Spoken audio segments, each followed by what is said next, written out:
Good afternoon and welcome to our storytelling. I brought some pictures that we have at the library, and we have more at the mansion. A lot of these are new ones that you probably haven't ever seen before. I just printed off some that I don't even have in frames yet. This one is one that is looking north on Main, which most of the pictures that we have are looking south. So it's a totally different view.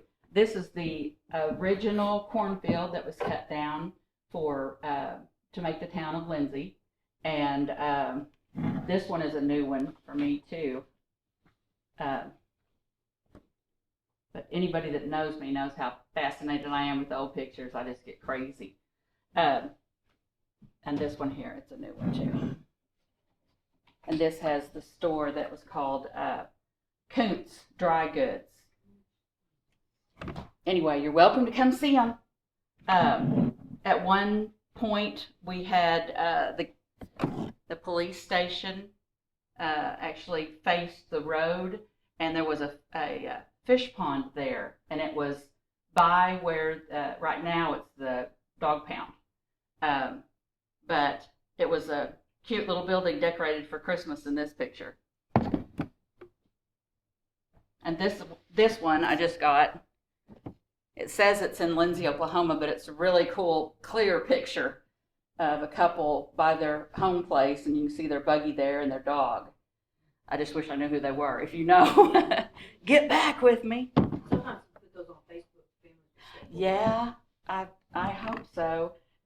In fact, I try to share everything I can on the You Might Be From Lindsay page, or you're probably from Lindsay, and the Lindsay Community Historical Society page, Murray Mansion page, and the Pikes Peak School page.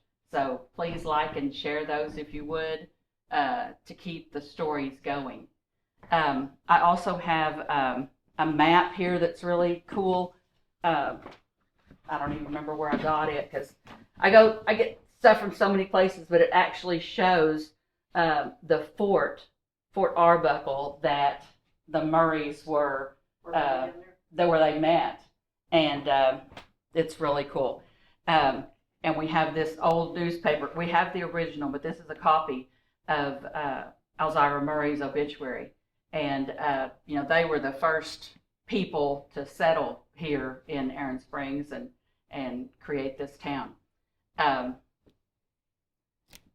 And got a real movie theater program from the Blue Moon, which is long gone. Got a map here from the old streets in Lindsay. They, instead of like now, they're 2nd Street, 3rd Street, like that. Back then, they were named Wheeler, Tecumseh, Bodard, Thompson, Garvin, Wagner, Murray, Grant, and Williams. So that's pretty cool. Anyway, I will get started. I appreciate y'all coming, and I want to let you know that I realize we are all here for a reason, and I don't know if you thought about that, why you ended up here, but I ended up here because of my parents. They met and married in Tulsa in 1951, and work led my dad to Enid, and he started working in the oil field. He was working for Martin Radhole Service, and Gene Martin sent him here to start a branch in 1959. 1959. And Dad learned how to drill, and he was not oil field type, but he became that. And 10 years later, he started his own business, Fred's Radhole Service Incorporated. And Dad ran that until he had a mini stroke, and then he ended up having a brainstem stroke. But we had got him to the hospital in Norman at the recommendation of Dr. Hines. And so they gave him heparin, and not only did he survive, he was able to walk but he wasn't able to work again. So my brother took over running the business, and Dad passed away in 2008. But the business went on, and Mike ran it, and it closed in 2016. I'm just glad my dad wasn't around to see that. That would have broke his heart. His business lasted 47 years before it was closed down. Anyway, in 2008, going back, my parents needed round-the-clock care. So I quit my job at the flower shop, and I became a caregiver. And I didn't know if I could do it, but I realized that taking care of them was now my purpose. It was the best thing I could do. And Dad had a severe wound on his foot that they told him he was going to have his leg amputated, his whole leg. And while we were thinking about that, he had a little heart attack, and then he was no longer a candidate for that procedure. So the doctor sent him home. It was around Thanksgiving of that year, and told him he had 6 months to live. So Dad died the next month, just right after Christmas. And it was really hard on Mom. At least they were at home together, and actually Mom was holding his hand, and he passed very peacefully. Then I realized that keeping my mom as healthy and happy as I could was now my purpose. And I continued taking care of my mom for 8 years, and with some wonderful ladies helping us too. And in 2015, Mom had to move in with Mark and I, and my brother had come to us and told us that the business could no longer help with her care.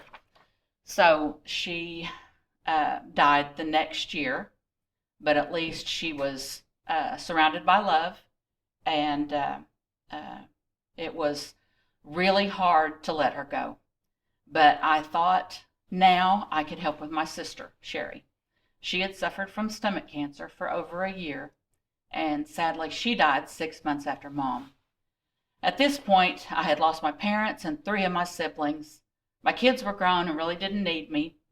Fortunately, I had Mark, and we were doing good, but I didn't think I was mentally ready to go back to work. I realized I was depressed and I needed a purpose again. After visiting family at the cemetery, I noticed that the tallest stone at Green Hill Cemetery was a young woman, and I don't know how tall it is. I mean, it's like 10 or 12 feet tall. Beautiful monument. And she died fairly young, and she had lost an infant prior to her death, and her husband was buried next to her with a small stone. And it really touched me. It made me wonder what happened. You know, what was the story?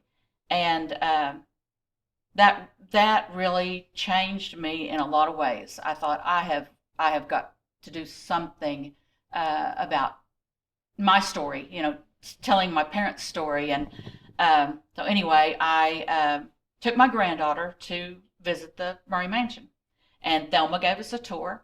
And I decided right there, she said that they didn't have a docent to help with tours. And I said, you know, I think I can do that. So, boy, I fell in love with it. I started going through everything I could, reading, and pictures were fascinating, and started taking pictures of the originals that were out and putting copies out, and putting the originals up so they would be protected. And I started volunteering and reading the story, or telling the story of the Murrays and the Lindsays. And I created a display on the 3rd floor of the mansion, and now it's a nice place to sit and read about the family history there, and also our local history. We have a lot of pictures on the walls and things. And you can also make a copy of some of the pictures there. You know, we'll sell one to you. And we have calendars that we've made a lot of Lindsay's most beautiful pictures available to you. So for a $20 calendar, you get 11, different pictures of old days in Lindsay. Anyway, in 2018, I started working part-time for the Chamber of Commerce here in Lindsay. And between chamber events and projects, I read and I did research there, and I stumbled across more old pictures and read a lot and sorted them, and I made copies and framed the pictures and decorated the depot and the dock. And they didn't need me very long, but it was really fun to come across, more old pictures, more information. And I started sharing them on Facebook with all of our different pages. And I wanted to get people interested, not just in our hometown, but the rich history of Lindsay. And I think if you've lived here very long, you feel that sense of community, and it's just a good place to raise your kids. I was thankful that I was raised here, and we raised our kids here. In 2019, I became a librarian at the Lindsay Community Library, and I started working on a history room in my spare time. With all the pictures I had, and I came across more pictures and photo albums there, I framed over 80 pictures and wrote about the history I had, everything I found on them, and I love going through pictures. I soon realized this is my purpose. I love it. I get excited every time I see a picture that I haven't seen before. I still love working on historical research. In fact, just yesterday, I had one of those great days. I found a copy of the Lindsay News, and it's one I've got laying here, that has the obituary of Alzira Murray, and a friend who had just came through the library a couple of months ago, wanting to know if we had anybody by the name of Cordell, because she had a relative that she believed had a business there. Well, I found the ad that was that business, and she was exactly right. They thought it was between like the 20s and the 30s, and this was in 1924. And this is those pictures that she shared with me. And so made a friend with this Jennifer, and also, got some interesting connections of a new business in Lindsay from the 20s. I really want to make a difference in the world. I love working at the library. I get to touch people, but making connections like that just, it's an aha moment for me. It's the puzzle piece that she needed, and I want to talk about your stories now. I want you to tell your stories to your kids, your grandkids, and I want to inspire you to tell your story, but also write it down. Better yet, record it. I wish I'd done that with my parents. I knew a few things, but there's a lot of questions that there's nobody to ask now. And I want you to start by going through your photos and labeling them. Then go through your parents' and grandparents' photos if you can. Write down memories that you have, because you won't always remember them. Trust me. I'm 61, and there's a lot of things that I should have written down. But then you can also do research on your family history on the computer. You'll be surprised just Google, the name and see if it pulls up something. But the best resource I found is Ancestry, but it costs. But I would say get all the information you have together first before you get on there. You can get 14 days free, but then it's like $25 a month if you want to continue for the basic package. But there's also myheritage.com that it has about the same cost, but you don't have as much information access that you do on Ancestry. And Find a Grave. Find a Grave has a lot of information. You can find out if you didn't know a spouse's name or a child. Sometimes you can go back to the parent. Sometimes there's an obituary. I actually found my dad's. Now let's see. My mother's great grandfather on. Huh? No. You don't? No, thanks. On Ancestry, and I found on Find a Grave. I found a picture of him, information about him being a Civil War veteran, and that he was buried in Ardmore, which isn't that far away. And the picture was just really exciting. I to put a name with the face. And I wished, I could have shared that with my mom. But anyway, on Ancestry, you can find birth certificates sometimes, and census records, military records, and even old school pictures that you come across.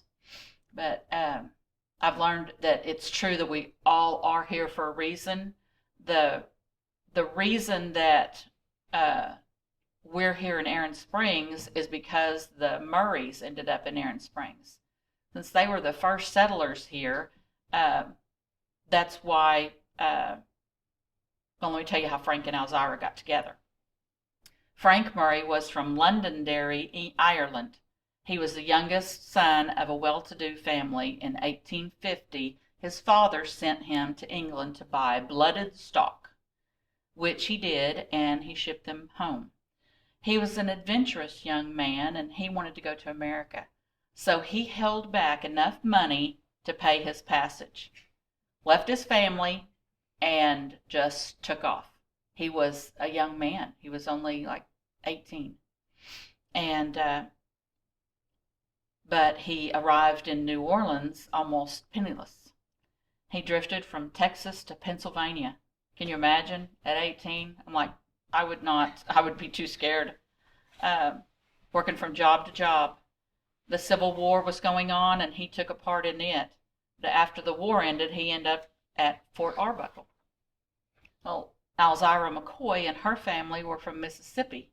In 1863, her father, John McCoy, died in the Battle of Vicksburg, and her mother, Sophia, and 5 children loaded up all their earthly possessions, including a big bale of cotton and a piano, and they moved to Boggy Depot in Indian Territory.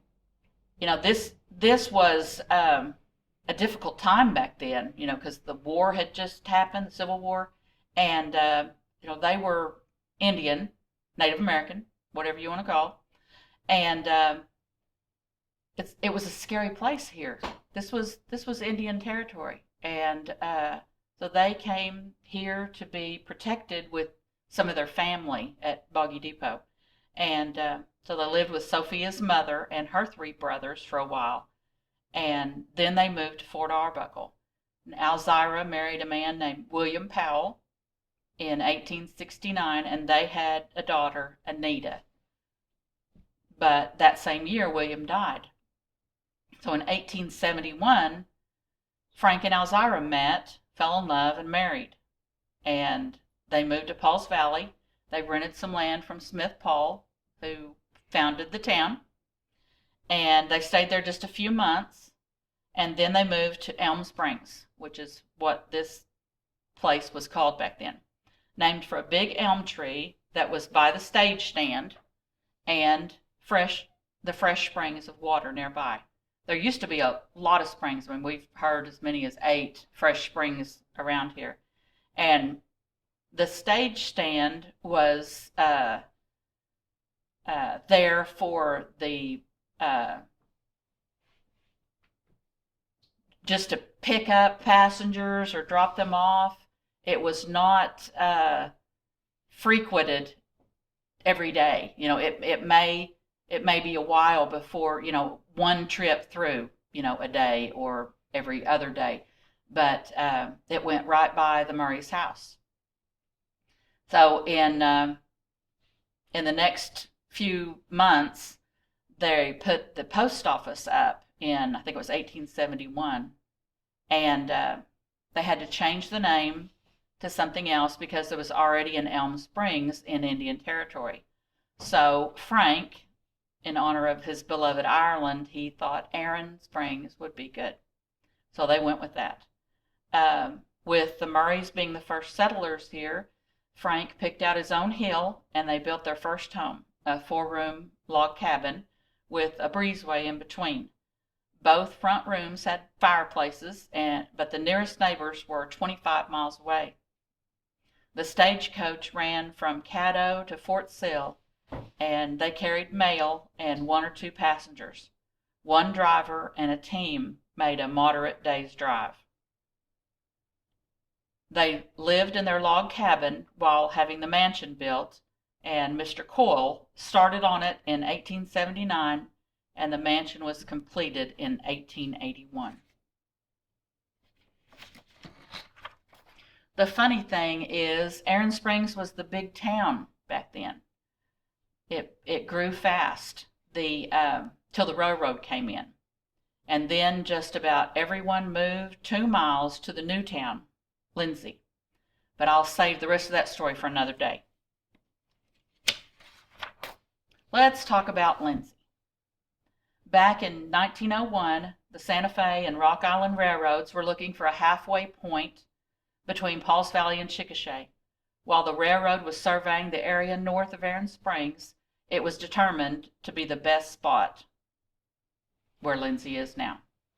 They found out that Frank and Alzira's son-in-law, Lewis Lindsay, owned it, and the railroad company said that if he would cut down his corn and donate the land, that they would name the town after him. So he gave them 440 acres to build the town. Our first postmaster was Robert Diggs, and the post office opened in March of 1902. Our first 4 businesses were lumber companies.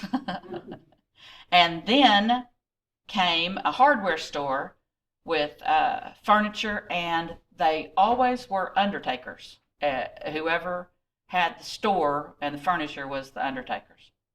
And then we got a drugstore. Brooks and Fisher was the first one, and then T.E. Smith.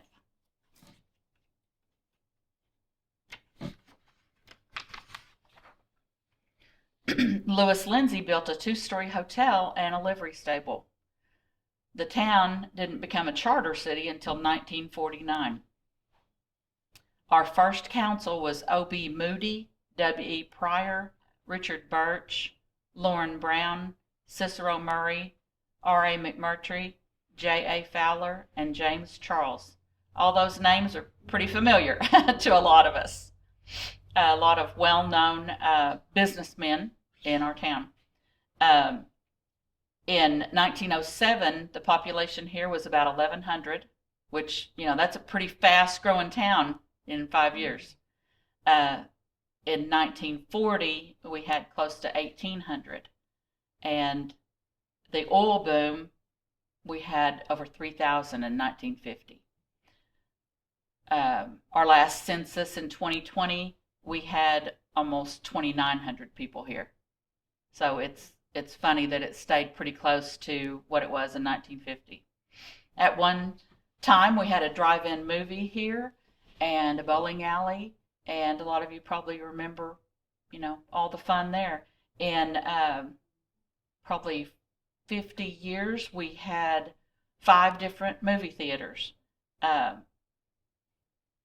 starting with the Favorite Theater, which was in 1916. Now I want to talk to you a little bit about the history of our library. The first library here was the Olive and Cicero Murray Library, and we have several books that are stamped with their names on them at the Murray Lindsay Mansion now. I don't know where it was or when it was open, but I do know that the Murrays had donated books to that library when it was started, and now it's come full circle. Those books are back at the mansion, and we have 600 books from Olive and Cicero Murray. Cicero was a lawyer here, and he was kin to Alfalfa Bill Murray, but they were not kin to the Murrays from the Murray Mansion. But when Cicero bought property that was, well, it's Murray Hill, and at one time he tried to sell that. He wanted to make another town named Murray Hill, but it fell through. And that's too close to Lindsay. I don't know what the idea was, but in 1957, local merchants and citizens met to create a city library. The pilot library was located at 323B South Main, which would be next door to where Braves Laundromat is, that little small building that I believe it's empty now. But it was formerly the telephone business office, and it opened in 1958, and Pat Geddes was the first librarian there. They were open 15 hours a week. And in 1962, the city of Lindsay took over that library and kept it at that location, and hired Doris Carson to be the head librarian. In 1972, the city purchased the current building that the library is in now, which was originally M&W Grocery in 1949. And back then the address was 18 West Creek, and now it's 112 West Creek. The library has been given many treasures through the years, and you might not know it. We have 50 yearbooks that have been donated, and one that is very important is the 1921 yearbook, the first yearbook Lindsay Schools put out, and it was called the Kickapoo. And it has all of the graduates listed from 1906 through 1920, plus the 21, the seniors of 1921.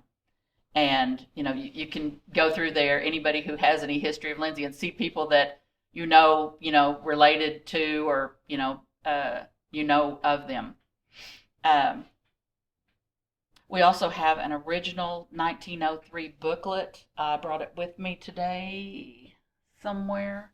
That is it's a brief history of Lindsay. Let me show you this. I've made a copy of it so people can look at it, but it's called A Brief History of Lindsay, and inside it says Lindsay was the Queen City of the Washita, and the ads are just awesome to read, because they never had any addresses. They would say, like, south of Lewis Lindsay's livery barn, because that was here's office room at number 1 at First National Bank building. Anyway, it's a really cool book. I can't believe they put that out after only being a town for a year. We also have here's Dr. Mildred Poole's stethoscope, and we have all of her scrapbooks, which include all of the babies that she delivered, and also her photos and newspaper clippings. We have scrapbooks from the Progressive Study Club, the Philharmonic Society, Golden Trend, and the RSVP. And you're welcome to visit the library and see any of the things that I've mentioned. We're open Monday, Tuesday, Wednesday, and Friday from 9 to 4, Thursday from 11 to 7, and Saturdays 9 to 12. Some of the things we offer to the community, we have almost 14,000 books available. We have 60,000 in our virtual library. We provide curbside service for the elderly and the disabled patrons.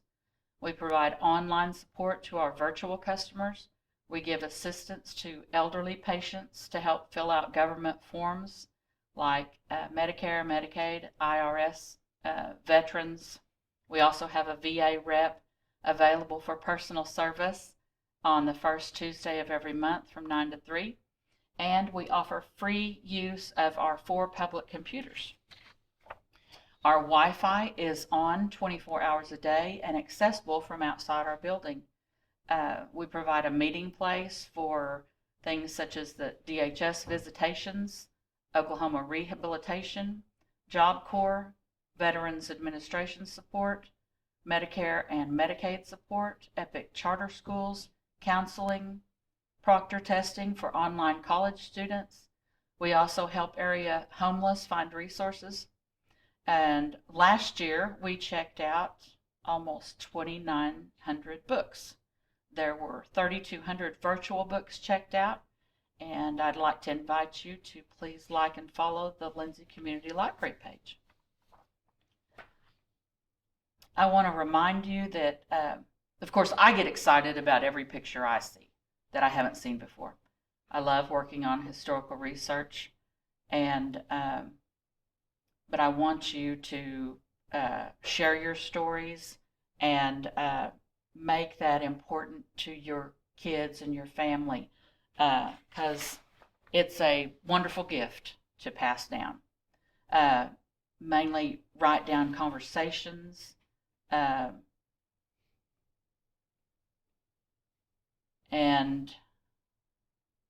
I had another name of a, I can't find it. Family Search. It is through the Church of Latter-day Saints, and they offer free assistance for genealogy research. So that's another place that you can check out. But I want you to remember to like all of the Facebook pages if you would, and I want to let you know one thing that I have learned in life. If it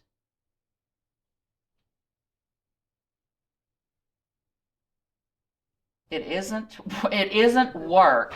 Can read while I'm writing. It isn't work if you love what you do, and I definitely love what I do. I've been blessed to seem to fall into a lot of good information about our town, and be glad to share it with you. Anyway, I appreciate you giving me your time.